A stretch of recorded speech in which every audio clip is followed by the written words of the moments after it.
The sound of glass shattering against the restaurant wall made every head turn, including Caleb Xanders. He had been finishing a late dinner with his 6-year-old daughter, Lily, when the commotion erupted 3 tables away. A tall man in an expensive suit stood over a woman with auburn hair, his face contorted with rage as he towered above her. "You think you're so much better than everyone else, don't you?" The man snarled, his voice carrying across the now silent restaurant. "Just because of your family name." Caleb instinctively shifted in his seat to block Lily's view. This wasn't something a child should witness. The woman remained seated, her posture rigid but dignified despite the humiliation. Her voice, when she spoke, was low but steady. "Marcus, you're making a scene. Please sit down or leave." The man, Marcus, laughed bitterly. "Oh, I'm leaving all right, and you can pay for this disaster of a dinner with your precious millions." He threw his napkin onto the table and stormed out, leaving a wake of uncomfortable silence. Caleb turned back to Lily, whose wide eyes reflected concern beyond her years. "Is that lady okay, Daddy?" His heart swelled with pride at his daughter's empathy. "I don't know, sweetheart. Let's finish our mac and cheese, okay?" But Lily's attention remained fixed on the woman, who now sat alone, staring at her untouched plate. The restaurant's chatter slowly resumed, but Caleb noticed how people kept stealing glances at her, whispering behind menus. "She looks sad," Lily observed, "like when Mommy left." The simple comparison hit Caleb hard. 3 years had passed since his wife had decided that family life wasn't for her, leaving him to raise Lily alone. It hadn't been easy balancing his job as a high school English teacher with single parenthood stretched him thin financially and emotionally, but they managed. "Sometimes grown-ups have arguments, Lil. It's not our business." Lily pushed her plate away. "But she's all alone now." Caleb sighed, recognizing the stubborn set of his daughter's jaw. When she got that look, there was no deterring her. He glanced at his watch. It was already past her bedtime on a school night. "We need to go home, sweetie. It's getting late." As they stood to leave, Caleb took care of their modest bill and helped Lily into her jacket. They had to pass by the woman's table on their way out, and Lily slowed her steps deliberately. The woman looked up as they approached, and Caleb was struck by her eyes, deep brown with flecks of amber, now rimmed with unshed tears she was too proud to release in public. She offered a small smile to Lily, who had stopped completely. "Your hair is pretty," Lily announced, with the disarming directness that only children can manage. "It looks like fall leaves." The woman's expression softened instantly. "Thank you, I like your unicorn shirt," Lily beamed, tugging at the glittery fabric. "Daddy got it for my birthday." "I'm 6 now. 6 is a very important age," the woman replied seriously.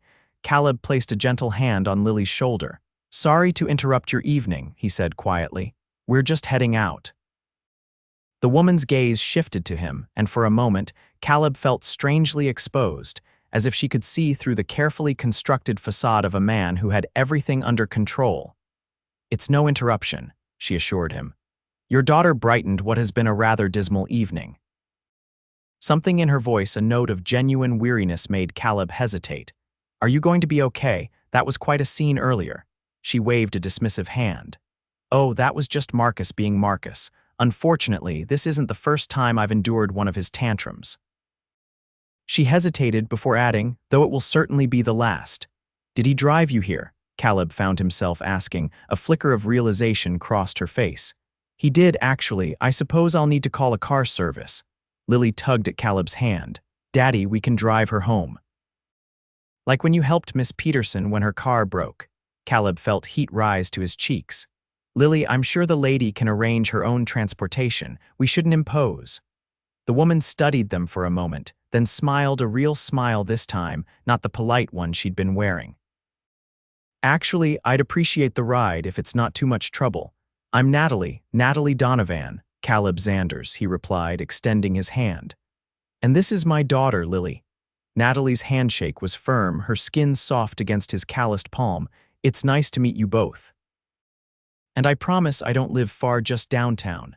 Downtown meant the high-rise apartment buildings that Caleb could never afford on a teacher's salary. "We're heading that direction anyway," he lied smoothly, not wanting her to feel like a burden.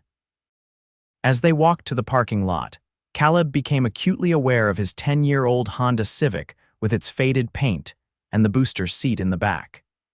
He hurriedly cleared away empty coffee cups and student papers from the passenger seat before opening the door for Natalie. "Sorry about the mess," he apologized. "I grade papers during Lily's dance classes." "You're a teacher?" Natalie asked, settling into the seat without a hint of judgment. "High school English at Roosevelt," he confirmed, helping Lily into her booster seat. "10th and 11th grade." "That must be rewarding," Natalie said, and something in her tone made him think she genuinely meant it. As they drove, Lily regaled Natalie with stories about her first-grade class and her best friend Emma. Caleb noticed how attentively Natalie listened, asking questions that delighted Lily with their thoughtfulness. "Take a left at the next light," Natalie directed eventually. "I'm in the Archer building." Caleb couldn't hide his surprise. The Archer was one of the most exclusive addresses in the city, with a doorman and a view that stretched across the skyline. He had driven past it many times but had never had a reason to stop. "Impressive building," he commented neutrally as he pulled up to the entrance. Natalie smiled. "It's home, thank you both for the ride." She turned to look at Lily in the back seat. "And thank you for cheering me up, Lily. 6 really is a magical age." She reached for the door handle, then paused.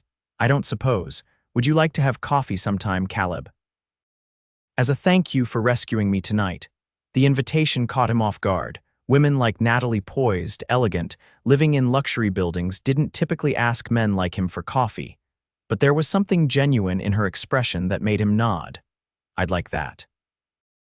They exchanged numbers, and Caleb watched as she disappeared into the gleaming lobby, greeted by name by the uniformed doorman. "I like her, Daddy," Lily declared as they pulled away. "She smells like cookies," Caleb laughed. "Does she now? Can we see her again?" "We'll see, Lil. Now let's get you home and into bed." Later that night, after tucking Lily in, Caleb sat at his kitchen table grading essays. His phone lit up with a text message. "Thank you again for tonight. Your daughter is wonderful. Coffee tomorrow." Natalie, he stared at the message, surprised she had texted so soon.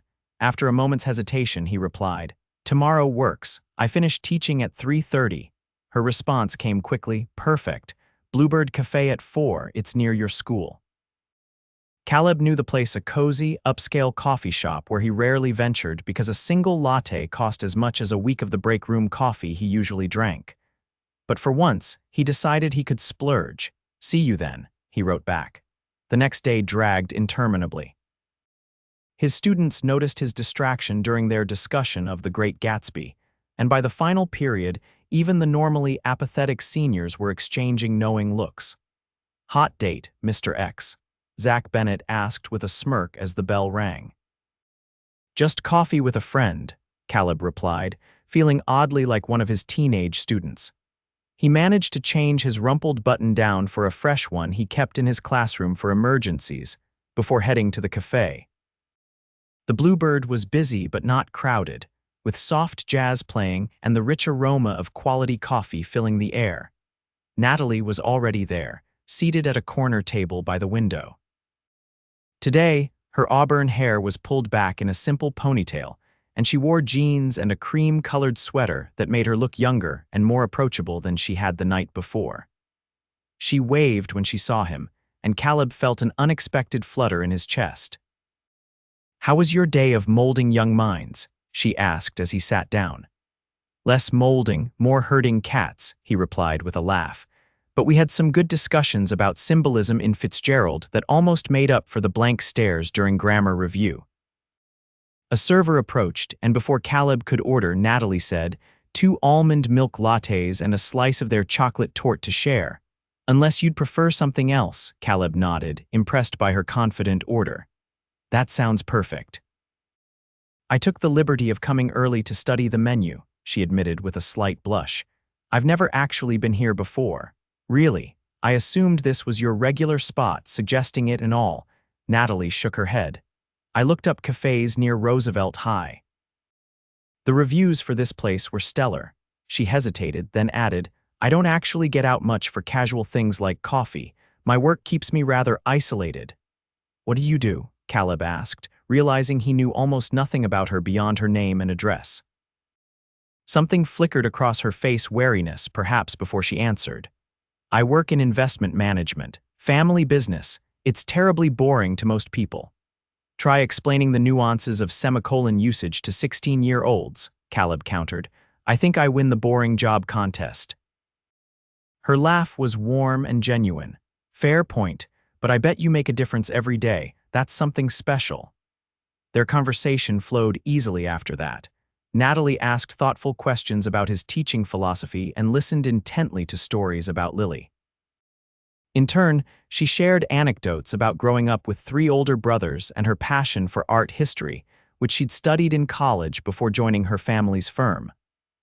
I still visit museums whenever I can, she told him. There's something about standing in front of a painting that's survived centuries that puts everything in perspective. Lily would love that, Caleb said without thinking. She's going through an artistic phase. Our refrigerator is covered in masterpieces. I'd love to see them sometime, Natalie said softly, then looked surprised at her own words. 2 hours passed in what felt like minutes. When Caleb finally checked his watch, he jumped up. I need to pick up Lily from her after-school program. I'm so sorry. Don't apologize, Natalie insisted, gathering her things. Family comes first, always. There was something in her tone, a sincerity that went beyond politeness that made Caleb pause. Would you like to join us for dinner? It's nothing fancy, just spaghetti night at our place, but Lily would be thrilled. The invitation had slipped out impulsively, and he immediately worried it was too forward or too mundane for someone like Natalie, but her face lit up. I'd love that, if you're sure I won't be intruding. Not at all, Caleb assured her, trying to remember if he'd picked up his laundry from the living room floor that morning. They took separate cars, Natalie following in a modest silver Audi that surprised Caleb with its understated practicality. Lily was ecstatic to see Natalie again, immediately dragging her to see the classroom pet hamster she'd been allowed to bring home for the weekend. Caleb's apartment was in an older building on the edge of a decent neighborhood. It was small but tidy, with mismatched furniture and walls decorated with Lily's artwork. He felt a flash of self-consciousness as Natalie took it all in, but if she was judging their modest home, it didn't show on her face. This is so cozy, she said, running her hand along the worn leather of his second-hand couch. It feels like a real home. Lily appointed herself tour guide, proudly showing Natalie her room with its unicorn bedspread and overflowing bookshelf. Daddy reads to me every night, she informed Natalie. Even when he's super tired. That's because books are magic, Caleb called from the kitchen, where he was putting water on to boil. Can I help with dinner? Natalie offered, joining him. You can chop the garlic if you want, he suggested, sliding a cutting board her way. Natalie picked up the knife with surprising confidence. My housekeeper taught me some basics. She got tired of me eating takeout every night. You have a housekeeper? Lily asked, climbing onto a stool at the counter. Natalie froze momentarily. I do. Her name is Rosa, and she's been with my family since I was younger than you. Cool. Is she nice? Does she make cookies? Daddy makes the best chocolate chip cookies. Natalie relaxed at Lily's simple acceptance. She does make amazing churros. Maybe you can try them sometime. The evening unfolded with a natural ease that surprised Caleb. Natalie fit seamlessly into their routine, helping Lily set the table and listening to her chatter about school. During dinner, she shared a story about her brothers teaching her to play baseball that had Lily giggling uncontrollably. After they'd eaten, Natalie insisted on helping with dishes while Caleb supervised Lily's bath time. When he returned to the kitchen, he found Natalie staring at the calendar on his refrigerator, where he'd carefully noted parent-teacher conferences, bill due dates, and Lily's activities. You juggle a lot, she observed quietly. Caleb shrugged. No more than any single parent we manage, but you do it with such grace, Natalie said, turning to face him. Lily is extraordinary, and that's because of you. Something in her expression, admiration, tinged with something deeper, made his heart race. They stood there in his small kitchen, the distance between them charged with possibility. The moment was broken by Lily calling from the bathroom. Daddy, I'm ready for my story, Natalie smiled. Go. Read some magic. "You're welcome to join us," Caleb offered, and so he found himself sitting on Lily's bed with Natalie beside him, reading Charlotte's Web while Lily nestled between them. By the time Wilbur was meeting Charlotte for the first time, Lily had fallen asleep. "She had a big day," Caleb whispered, carefully extracting himself. Natalie followed him out of the room, and he closed the door halfway, leaving it open just enough for the hallway light to filter in. In the living room, an awkward silence fell between them. It had been so long since Caleb had navigated these waters, the end of an evening with a woman he was attracted to, the question of what came next hanging in the air. "I should probably go," Natalie said finally. "I have an early meeting tomorrow," Caleb nodded, trying to hide his disappointment. "Thank you for joining our chaotic dinner. It was the best evening I've had in longer than I can remember," she admitted. "Would you like to do something this weekend, all three of us? There's an interactive art exhibit at the Children's Museum that Lily might enjoy." "She'd love that," Caleb said, relief washing over him. "So would I." At the door, Natalie hesitated, then leaned forward and kissed his cheek. "Good night, Caleb." The weekend date at the museum turned into dinner afterward, which evolved into a Sunday afternoon at the park. Before Caleb knew it, Natalie had become a regular fixture in their lives. She brought thoughtful gifts for Lily, art supplies, books, a telescope that Caleb knew cost more than he'd spend on Christmas, but always checked with him first and never made him feel like her generosity was charity. What surprised Caleb most was how down-to-earth Natalie was. She arrived for their outings in jeans and sweaters, drove her modest Audi rather than calling a car service, and seemed genuinely delighted by simple pleasures like ice cream from a street vendor or feeding ducks at the park. Only occasionally did glimpses of her other life show through.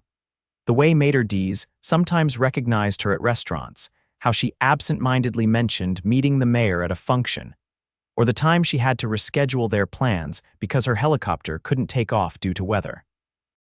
"Helicopter?" Caleb had repeated, sure he'd misheard. "For a client meeting upstate," Natalie had explained quickly. One of the perks or hazards of the job. He knew she came from money. Her apartment in the Archer had made that clear from the start, but the extent of her wealth remained vague. Whenever the topic veered toward her work or background, she deftly redirected the conversation. One evening, about 2 months after they'd met, Caleb was grading papers while Lily played with the elaborate dollhouse Natalie had brought over the previous weekend. His phone rang with a number he didn't recognize, Mr. Xanders. A formal voice inquired. "This is Bernard Whitaker, chief editor at Pendleton Publishing. I understand you've been working on a young adult novel." Caleb nearly dropped the phone. He had indeed spent the last 5 years writing a fantasy novel for teens, sending out queries to agents and publishers with no success. "Yes, that's right. How did you? We received your manuscript last week and found it quite compelling. We'd like to discuss publication options if you're interested." Stunned, Caleb agreed to a meeting the following day. After hanging up, he sat in disbelief. He hadn't submitted to Pendleton, one of the biggest publishers in the country, because they didn't accept unsolicited manuscripts. When Natalie arrived for dinner that night, bringing takeout from his favorite Thai restaurant, he recounted the strange call. "That's amazing," she exclaimed, but something in her expression made him suspicious. "Natalie," he said slowly, "did you have something to do with this?" She busied herself with unpacking the food. "I may have mentioned your book to a friend who knows someone at Pendleton." "How did you even get a copy of my manuscript?" he asked, torn between gratitude and unease. Natalie looked embarrassed. "Remember when I borrowed your laptop to check my email while you were bathing Lily? I saw the file on your desktop." She reached for his hand. "I only read a few pages, but it was brilliant, Caleb. You deserve this chance." His initial irritation faded. "Thank you for believing in me. But I want to succeed on my own merits, not because someone pulled strings." "Bernard wouldn't consider it if it wasn't good," Natalie assured him. "I just opened a door. You walked through it with your talent." The meeting with Pendleton went better than Caleb could have dreamed. They offered an advance that would ease his financial strain considerably and talked enthusiastically about a potential series. When he called Natalie afterward, she insisted on a celebration. "Let me take you and Lily somewhere special this weekend," she suggested. My family has a lake house upstate. It's peaceful, beautiful, the perfect place to relax and let this sink in. Caleb hesitated. They'd been dating for 2 months, but had carefully maintained certain boundaries. They hadn't spent the night together yet, conscious of Lily's presence and the example they set. Just as friends if you prefer, Natalie added quickly, sensing his reservation. Separate rooms. I thought Lily might enjoy the canoe and the wildlife. The weekend at the lake house marked a turning point. What Natalie had modestly called a lake house turned out to be a stunning modern retreat with floor-to-ceiling windows overlooking a pristine lake. Lily was enchanted by the private dock, the family of deer that visited at dusk, and the massive game room complete with a popcorn machine. On their second night, after Lily had fallen asleep exhausted from a day of swimming and hiking, Caleb and Natalie sat on the deck with glasses of wine, watching the moonlight shimmer on the water. "I've been keeping something from you," Natalie said suddenly, her voice quiet but determined. "And I don't want to anymore." Caleb set down his glass, a knot forming in his stomach. "Okay," she took a deep breath. "My family doesn't just work in investments. We own Donovan Global Investments. It's one of the largest private equity firms in the country." Caleb nodded slowly, pieces falling into place. "I figured you were quite well off, given the apartment and this place." "It's more than that," Natalie continued. "I'm not just well off, I'm the CEO. After my father retired last year, I took over. The company manages over $40 billion in assets." The number hit Caleb like a physical force. $40 billion, he repeated numbly. "I didn't tell you because."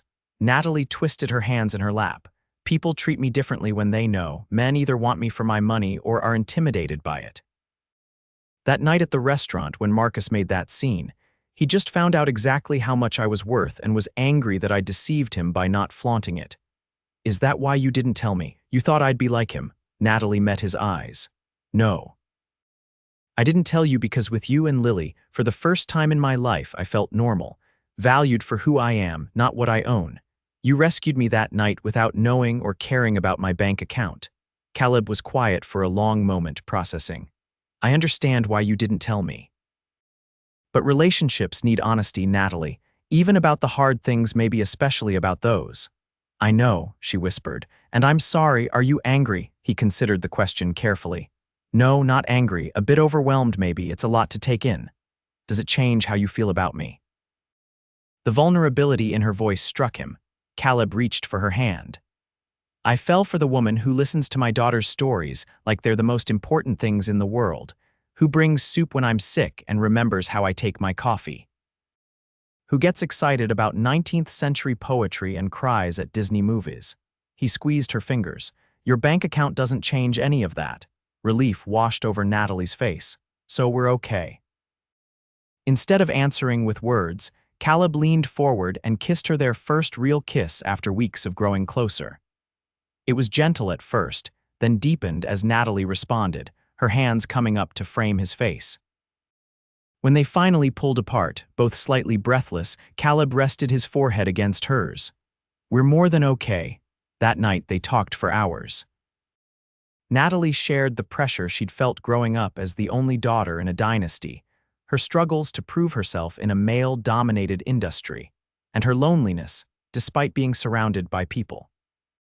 Caleb spoke about his failed marriage, his fears of not being enough for Lily, and his dreams for his writing. In the morning, they were awakened by Lily bouncing onto Natalie's bed, where they had fallen asleep still dressed, simply holding each other.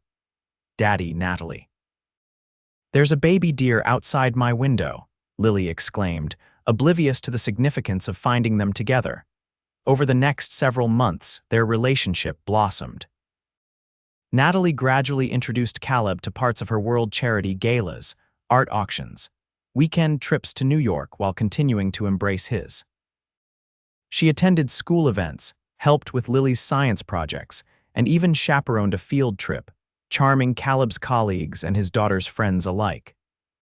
For Lily's 7th birthday, Natalie helped Caleb organize a unicorn-themed party at their apartment, insisting on keeping it simple rather than letting her rent out an entire amusement park as she'd initially suggested. "It's what Lily wants," Natalie had said when Caleb expressed surprise. A home party with her friends. The venue doesn't matter, the love does. That night, after Lily had fallen asleep surrounded by new toys, Caleb found Natalie in the kitchen, washing frosting off plates. "Move in with us," he said without preamble. Natalie turned, soapy hands dripping on the floor. "What? Move in with us?" he repeated. "I know our apartment is a fraction of the size of yours and the neighborhood isn't prestigious, but yes," Natalie interrupted, a smile spreading across her face. "Yes, I'd love to." "You didn't let me finish my persuasive argument," Caleb protested with a laugh. Natalie stepped closer, wrapping her arms around his neck despite her wet hands. "I don't need persuading to choose love and family over square footage." Caleb kissed her, then pulled back with a serious expression. "I should warn you, though the water pressure is inconsistent, the upstairs neighbor practices cello at midnight, and the closet space is minimal." "Sounds perfect," Natalie murmured against his lips. They compromised in the end. Rather than Natalie moving into Caleb's apartment, they found a spacious brownstone halfway between his school and her office. It was still a splurge by Caleb's standards, but modest enough by Natalie's that he could contribute meaningfully to their household. Lily thrived in their new home, delighted to have both a backyard and Natalie as a permanent fixture in her life. She took to calling Natalie Nat, and sought her advice on everything from art projects to playground politics. One evening, nearly a year after they'd met, Caleb returned home from a teacher conference to find Lily and Natalie in the kitchen, flour dusting both their faces as they attempted to make pasta from scratch. "Daddy," Lily exclaimed, "we're making surprise dinner for you." "I can see that," Caleb laughed, taking in the chaos of the kitchen. "What's the occasion?" "No occasion," Natalie said, wiping her hands on her apron, a ridiculous frilly thing Lily had picked out for her. "Just because we love you." The simple declaration, offered so casually, hit Caleb with unexpected force. He watched them together, his daughter, and the woman who had walked into their lives by chance and knew with absolute certainty what he needed to do. The following weekend, he enlisted Lily's help in planning a special dinner at home. They decorated the dining room with fairy lights and Lily's artwork, and Caleb prepared Natalie's favorite meal, his grandmother's recipe for coq au vin. When Natalie arrived home from a rare Saturday at the office, she stopped in the doorway, taking in the transformed space. "What's all this?" Lily, dressed in her favorite dress with a flower tucked behind her ear, stepped forward solemnly. "It's a special dinner because Daddy has an important question." Natalie's eyes widened as she turned to Caleb, who was already kneeling on one knee, a small velvet box in his hand. "Natalie Donovan," he began, his voice steady despite his racing heart, "you walked into our lives on the worst date of your life, and somehow it became the luckiest night of mine. You've brought joy, laughter, and love into our home. You've embraced everything about our lives, just as we are." He opened the box, revealing a vintage emerald ring that had belonged to his grandmother. It was modest compared to the jewelry Natalie could afford, but he knew she would understand its significance. "I don't care that you're a billionaire CEO. I care that you're the woman who reads extra chapters of Charlotte's Web because Lily asks you to. Who brings me coffee in bed on Sunday mornings. Who calls just to hear about my day teaching teenagers about dangling participles." He took a deep breath. "Will you marry me and make our family complete?" Tears spilled down Natalie's cheeks as she nodded, unable to speak for a moment. "Yes," she finally managed. 1,000 times yes." As he slipped the ring onto her finger, Lily launched herself at both of them, creating a group hug that nearly toppled Caleb from his kneeling position. "Does this mean Nat will be my mom now?" Lily asked, her face alight with hope. Natalie looked to Caleb, who nodded encouragingly. "If you'd like that, I would be honored to be your mom," she told Lily, her voice thick with emotion. "I would like that very much," Lily declared, with all the certainty of a 7-year-old who knew exactly what she wanted. They were married 6 months later in a ceremony in their backyard, with Lily as the flower girl and ring bearer. Natalie's brothers and Caleb's colleagues mingled with billionaire investors and childhood friends, creating an eclectic celebration that perfectly represented their blended lives. For their honeymoon, they took Lily to Italy, exploring art museums by day and eating gelato by night. In a small gallery in Florence, standing before a Renaissance masterpiece, Natalie slipped her hand into Caleb's. "Happy?" he asked, watching her profile in the soft gallery light. "Beyond words," she replied, turning to face him. "You know, that night at the restaurant when Marcus stormed out, I thought it was the worst moment of my life. Now I see it was the universe making room for something better." "Much better," Lily agreed from Caleb's other side, where she was studying the painting with impressive concentration for an almost 8-year-old. "Even better than unicorns," Caleb laughed, squeezing both their hands. "High praise indeed." 2 years later, their family grew with the birth of twins, a boy and a girl who had Natalie's auburn hair and Caleb's quiet determination. Lily embraced her role as big sister with pride, reading to the babies from her favorite books and explaining the importance of proper crayon technique. Caleb's novel became a bestseller, followed by 2 sequels that allowed him to take a sabbatical from teaching to write full-time. Natalie continued as CEO of Donovan Global, but restructured the company to prioritize sustainable investments and established a foundation focused on educational equity. On quiet evenings, when the twins were asleep and Lily was reading in her room, Caleb and Natalie would sit on their back porch, marveling at the life they'd built together. "Do you ever miss your penthouse?" Caleb asked one night, thinking of the luxury she'd left behind. Natalie shook her head, leaning against his shoulder. "Not for a second. This is the richest I've ever been." And Caleb, surrounded by the evidence of a life filled with love, knew exactly what she meant.